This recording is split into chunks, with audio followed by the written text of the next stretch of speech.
आज हम बताएंगे आपको नीच और ऊंच की पहचान। एक बार महाराजा विक्रमादित्य पराय अपने देश के आंतरिक दशा जानने के लिए भेष बदलकर पैदल घूमने जाया करते थे। एक दिन घूमते घूमते नगर में पहुँचे। वहाँ का रास्ता उन्हें मालूम न था। राजा रास्ता पूछने के लिए किसी व्यक्ति की तलाश में आगे बढ़े। आगे उन्हें एक हवलदार सरकारी वर्दी पहने हुए दिखा। राजा ने उसके पास जाकर पूछा, महाशय, अमुक स्थान जाने का रास्ता क्या है, कृपया बताइए। हवलदार ने अकड़ कर कहा, मूर्ख, तो नहीं देखता, मैं हाकिम हूँ, मेरा काम रास्ता बताना नहीं है, चल हट, किसी दूसरे से पूछ। राजा ने नम्रता से पूछा, महोदय, यदि सरकारी आदमी भी किसी यात्री को रास्ता बता दे तो कोई हर्ज नहीं है।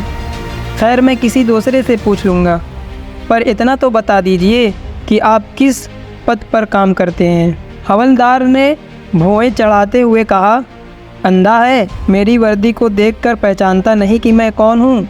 राजा ने कहा, शायद आप पुलिस हैं। उसने कहा, नहीं, उससे ऊंचा। तब क्या नायक हैं? नहीं, उससे ऊंचा। फिर राजा ने कहा, अच्छा, तो आप हवलदार हैं। हवलदार ने कहा, अब तू जान गया कि मैं कौन हूँ, पर यह तो बता, इतनी पूछताछ करने का तेरा क्या मतलब, और तू कौन है? राजा ने कहा, मैं भी सरकारी आदमी हूँ। सिपाही की ऐंठ कुछ कम हुई। हवलदार ने राजा से पूछा, क्या तुम नायक हो? राजा ने कहा, नहीं, उससे ऊंचा। फिर हवलदार ने कहा, तब क्या आप हवलदार हैं? राजा ने कहा, नहीं, उससे भी ऊंचा। फिर हवलदार ने पूछा, तो क्या आप दरोगा हैं? राजा ने कहा, उससे भी ऊंचा। हवलदार ने कहा, सूबेदार जी हैं? नहीं, उससे भी ऊंचा। अब तो हवलदार घबराने लगा। उसने पूछा, तब आप बताएं, मंत्री जी हैं? राजा ने कहा, भाई, बस एक सीढ़ी और बाकी रह गई है।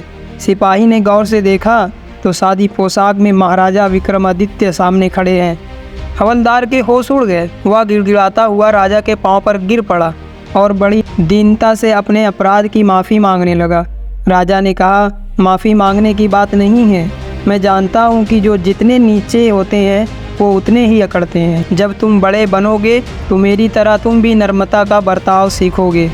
जो जितना ही ऊंचा होता है वो इतना ही नर्मदिल होता है, और जो जितना ही नीच एवं ओछा होता है वह उतना ही ऐंठा रहता है।